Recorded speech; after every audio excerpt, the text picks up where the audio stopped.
Dan tadi di sini di forum ini ada yang mengatakan Pak Jokowi pernah mengatakan bunuh dan dor. Saya ingin yang mengatakan itu di forum ini mengklarifikasi karena ketika bunuh dan dor diucapkan tanpa konteks yang lengkap, yang luas, ini akan sangat jadinya fitnah loh, fitnah kepada Presiden Jokowi. Jadilah kita orang yang bijaksana ketika kita mengeluarkan suatu kritik, itu adalah untuk sesuatu yang efektif, kita ingin perubahan yang lebih baik untuk negara kita. Bukan hanya karena kita punya niat jahat dan kita tidak suka dengan suatu pihak tertentu. Terima kasih Mbak Syara, silakan terakhir Prof. Kan kita selalu rakyat yang selalu dibilang hoax, rakyat yang selalu dibilang menggunakan bahasa kekerasan. Tapi kita tidak berpikir bahwa rakyat ini sudah memilih wakil-wakilnya, memilih pemimpinnya, ya. Tapi kemudian pemimpinnya tidak deliver, tidak kemudian melaksanakan tanggung jawab dari negara. Ya, jadi kalau kita mau bicara seperti itu, jadi bagaimana? Rakyat harus apa?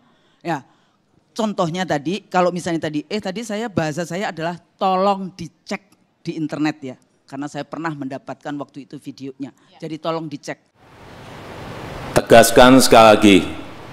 Kepada seluruh Kapolda, jajaran Polda, kepada seluruh Kapolres, jajaran Polres, Polsek semuanya. Kejar mereka,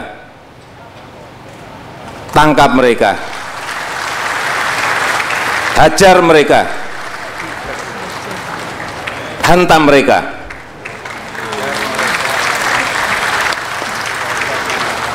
Kalau undang-undang memperbolehkan, dor mereka.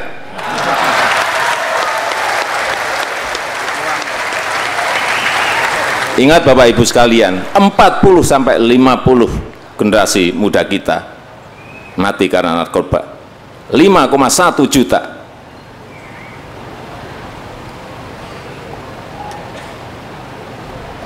Untungnya undang-undang tidak memperbolehkan itu.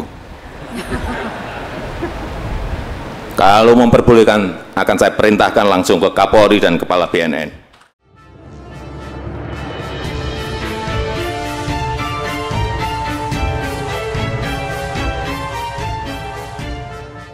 Assalamualaikum warahmatullahi wabarakatuh. Salam sejahtera untuk kita semua, salam budaya.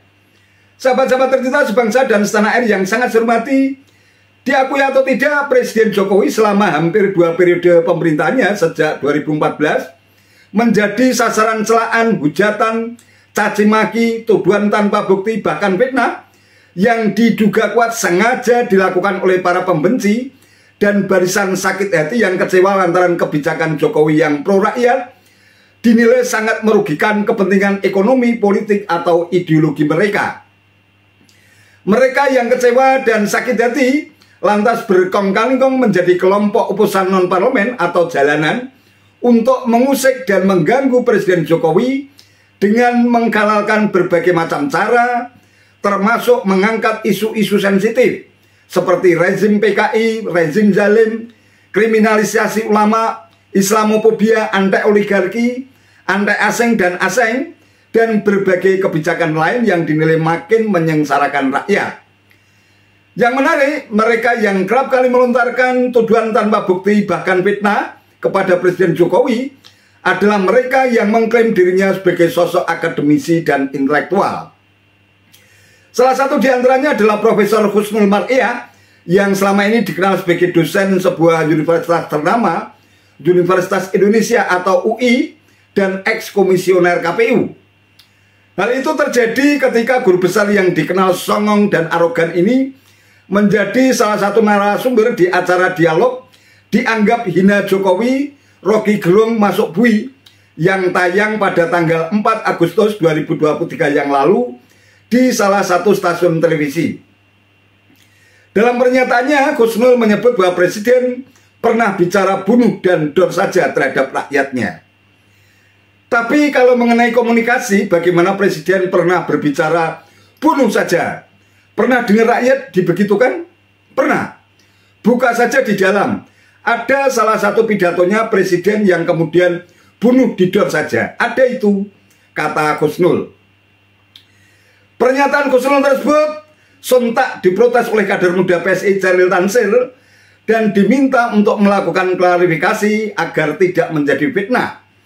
Namun Husnul terkesan ngeles dengan dalih kalau selama ini rakyat justru yang sering dibilang menyebarkan hoax dan menggunakan bahasa kekerasan.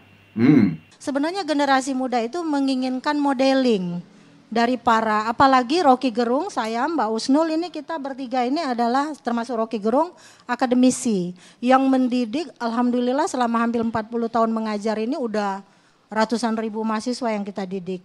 Dan saya tidak pernah berharap mahasiswa yang saya lahirkan itu nggak bisa mengatur diksi dan narasinya itu ketika berbicara di muka umum. Kalau dia ikut lomba pasti langsung kalah itu. Oke. Mbak Leli, jadi kita kapan boleh menggunakan kata-kata kasar? Benar. Kapan dong? Untuk apa ya. kita menciptakan bahasa Nah, kasar? tapi kan di dalam etnolinguistik kita. Iya. Kalau Anda sudah pada level yang, kalau Anda aktivis ya, jadi bukan hanya dosen linguistik menganalisis atau komunikasi. Kalau Anda aktivis dan melihat kondisi bangsa yang sudah hancur di banyak lini, ya, di depannya aktivis buruh dengan adanya undang-undang omnibus yang dilempar ke sana, sudah dikritik dan saya tahu sebetulnya siapa yang drafting undang-undang itu karena sejak dari awal saya seringkali diundang dan akhirnya ketahuan gitu loh siapa. Ternyata di dalam undang-undang itu tidak membela yang namanya para buruh-buruh, anak bangsanya sendiri. Oke. Dan Anda di situ diajak untuk what can I do? What can we do? DPR sudah ketok palu. Jadi kepada siapa? Jadi Maka pilihannya kepada- bersuara. Kepada yang namanya non parlemen itu tadi. Di situ Oke. ada tokoh-tokoh. Gitu Ya. ya. Tapi kalau ngomongin komunikasi, Anda pernah dengar bagaimana presiden pernah berbicara, bunuh saja. Pernah dengar rakyatnya dibegitukan? Pernah? Buka aja. Di dalam ada salah satu pidatonya presiden yang kemudian bunuh, didor saja. Ada itu. Saya ingin mengajak teman-teman di sini juga di seluruh Indonesia, kita harus bisa membedakan antara agitasi dan provokasi. Nah, ketika agitasi itu berarti tadi dikatakan oleh siapa namanya? Rama, boleh saja kalau itu aspirasi begitu ya. Itu boleh saja berbicara kasar, sama halnya ketika mari kita ingat beberapa puluh tahun yang lalu, Soekarno itu adalah agitator yang keren. Bunuh Belanda, pukul Belanda, itu tidak masalah begitu karena berbicara atas nama Indonesia untuk orang lain. Tetapi itu namanya agitasi. Tetapi ketika kata-kata yang kasar itu dengan sarkasme diucapkan secara umum, itu namanya provokasi. Karena itu tadi ada perlokusi, ada imbas, ada dampak dari bahasa yang kita gunakan pada seseorang atau kelompok orang. Oleh karena itu, mari kita sama-sama menyadari 3 kata ini. Saya mengutip dari sahabat saya Ibu Dewi yang sering menggunakan 3 kata ini bahwa ketika kita berbicara, kita harus menyadari memilih kosakata, kosarasa, dan kosamakna. Baik. Karena di sanalah akan tercipta bahasa yang harmonis. Itu saja. Terima kasih. Kosa kata, kosa rasa, kosa kata, kosa rasa, dan Kosa kosa makna. Oke, Uni Ya. silakan. Saya ingin meminjam kata bodoh dari Rocky Gerung, tapi coba nikmati kata ini. Gini ya, saya tidak akan menggunakan cara-cara bodoh dalam mewakili pikiran saya sehingga terlihat bodoh. Kira-kira sarkas tidak? Nah gitu kan Mbak, ini kita coba nilai kata-kata itu. Tapi intinya gini, kita bisa membedakan antara kritik dengan berupaya untuk menyerang seseorang. Contohnya nih, bukankah di parlemen itu Fahri Hamzah sama Fadlizon justru karena kritik-kritiknya mendapat penghargaan loh dari Pak Jokowi gitu kan. Artinya mereka itu kurang apa pedesnya, kritiknya. Tapi mungkin dia di parlemen. Mungkin Pak Jokowi harus melirik orang-orang yang berbicara di jalanan gitu loh. Di jalanan yang bisa mengkritik Pak Jokowi tapi tidak menggunakan kata-kata sarkasme tadi. Dan mulai sekarang kita mulai menelisik satu demi satu. Mbak tadi bilang sama Mbak Ni, yuk kita penelitian yuk mana yang menunjukkan sarkas atau tidak. Sudah Saya kira saatnya itu aja. untuk Sudah edukasi. saatnya. Jadi Ya. apa tadi? Bahasa Indonesia yang baik, benar, bijaksana. Ya. Bijaksana itu kan di sana, tapi bijak sini, gitu ya. Baik. Itu saja. Terima kasih Uni Leli. Jangan cuma menuntut orang lain Saya berarti kasih ya. kesempatan, ini masih ada 2 menit, satu menit ya. Mbak Sheryl dulu silakan. Oke, kalau saya gini, kritik itu wajib dalam era demokrasi ya supaya negara kita bertambah bagus. Tapi ingat, kita dalam mengkritik janganlah kita membuat penggalan-penggalan yang berdana fitnah dan jadinya hoax. Kita tahu dulu Buniani menyebabkan perpecahan pada saat Buniani dan Pak Ahok. Dan tadi di sini di forum ini ada yang mengatakan Pak Jokowi pernah mengatakan bunuh dan dor. Saya ingin yang mengatakan itu di forum ini mengklarifikasi karena ketika bunuh dan dor diucapkan tanpa konteks yang lengkap, yang luas, ini akan sangat jadinya fitnah loh, fitnah kepada Presiden Jokowi. Jadilah kita orang yang bijaksana ketika kita mengeluarkan suatu kritik, itu adalah untuk sesuatu yang efektif, kita ingin perubahan yang lebih baik untuk negara kita. Bukan hanya karena kita punya niat jahat dan kita tidak suka dengan suatu pihak tertentu. Terima kasih Mbak Syara, silakan terakhir Prof. Kan kita selalu rakyat yang selalu dibilang hoax, rakyat yang selalu dibilang menggunakan bahasa kekerasan. Tapi kita tidak berpikir bahwa rakyat ini sudah memilih wakil-wakilnya, memilih pemimpinnya, ya. Tapi kemudian pemimpinnya tidak deliver, tidak kemudian melaksanakan tanggung jawab dari negara. Ya, jadi kalau kita mau bicara seperti itu, jadi bagaimana? Rakyat harus apa? Ya, contohnya tadi, kalau misalnya tadi bahasa saya adalah tolong dicek di internet ya, karena saya pernah mendapatkan waktu itu videonya. Jadi tolong dicek. Ada kata dor, ada. Profesor, harusnya Anda sudah mencek ketika menyatakan sesuatu di depan media nasional. Mbak Syara, kita kasih kesempatan dulu buat Prof. Konteksnya kenapa selalu rakyat yang dikejar-kejar, ya kan? Tapi bagaimana para pejabat, bahasa para pemimpin di dalam memimpin republik. Tapi nggak cuma sekedar bahasanya, kebijakannya seperti apa? Apakah itu konstitusional ataukah sesuai dengan undang-undang atau melanggar konstitusi, dan pejabat itu ya kalau melanggar konstitusi dia bisa di-impeach. Nah di sini letaknya, makanya yang namanya kritik itu menjadi sangat penting di dalam demokrasi yang tadi dikatakan dalam ilmu politik. Baik. Ilmunya di dalam konteks itu. Jadi menurut saya itu aja.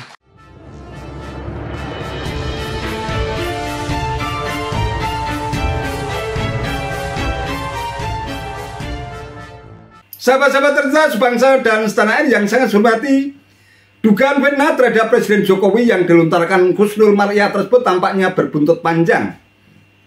Tak hanya viral di berbagai platform media sosial, Kusnul Maria juga bakal dilaporkan ke Barreskrim Polri oleh Koordinator Gardu Banteng Marhaen atau GBM Sulaksono Wibowo.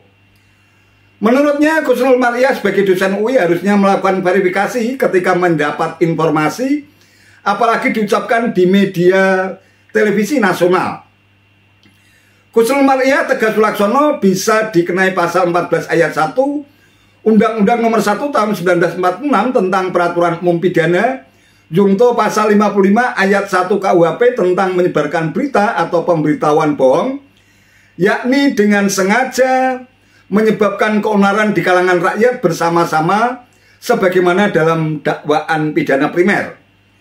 Menurut Sulaksono, rencana GBM melaporkan Kusnul Maria ke Barreskrim Polri bukan kriminalisasi tetapi penegakan hukum melalui sidang terbuka sehingga publik bisa menilai sendiri.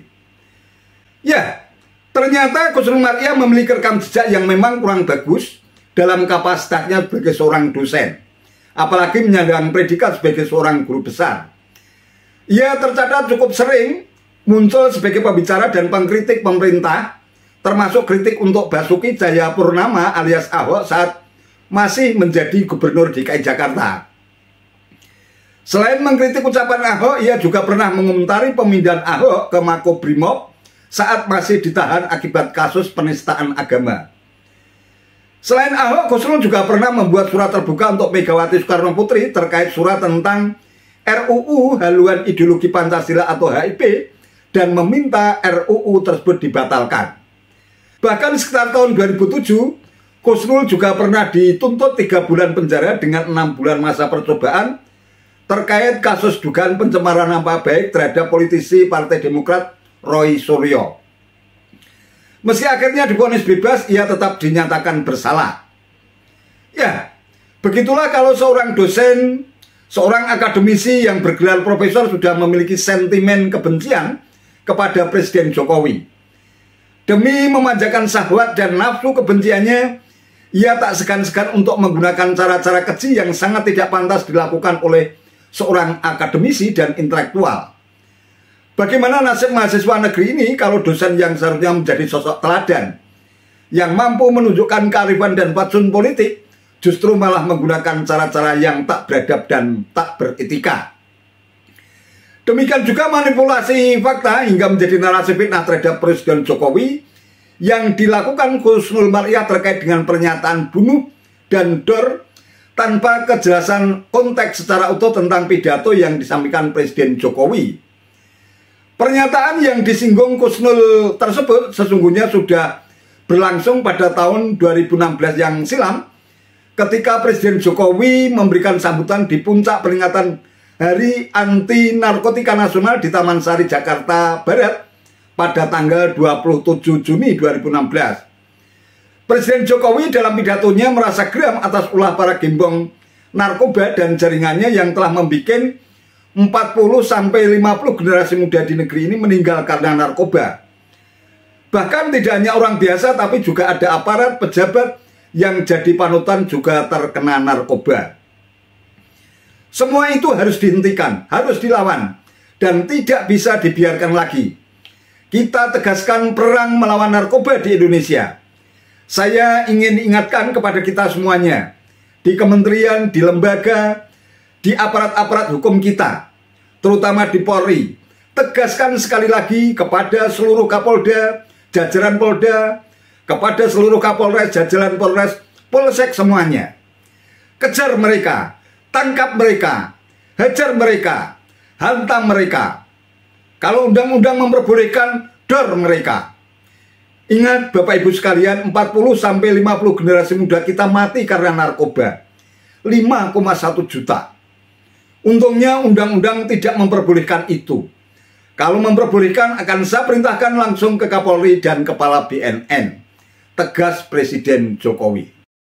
Dan adanya modus baru dalam penyelundupan narkoba ke dalam mainan anak, ke dalam kaki palsu dan yang lain-lainnya. Semua itu harus dihentikan, harus dilawan dan tidak bisa dibiarkan lagi. Kita tegaskan perang melawan narkoba di Indonesia.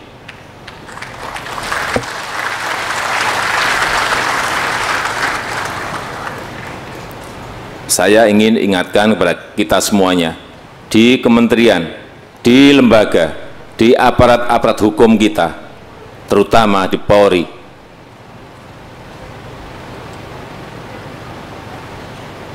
Tegaskan sekali lagi kepada seluruh Kapolda, jajaran Polda, kepada seluruh Kapolres, jajaran Polres, Polsek semuanya.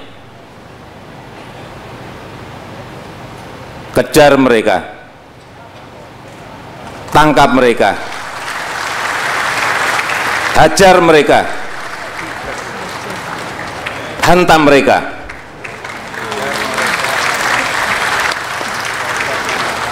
Kalau undang-undang memperbolehkan, dor mereka.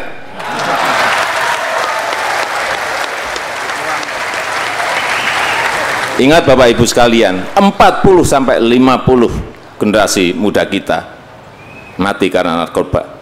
5,1 juta.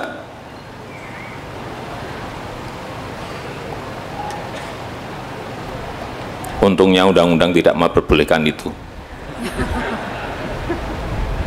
Kalau memperbolehkan, akan saya perintahkan langsung ke Kapolri dan Kepala BNN.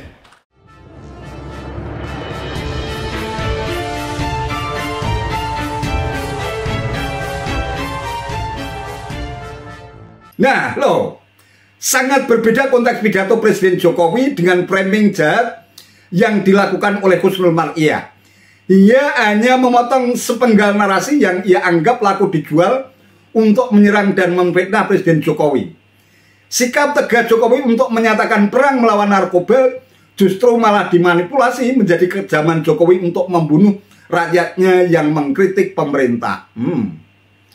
Lantas dapatkah disebut sebagai seorang penjaga moral bangsa kalau seorang intelektual justru malah menjadi penganut Machiavelli yang cenderung menghalalkan segala macam cara untuk mencapai tujuan?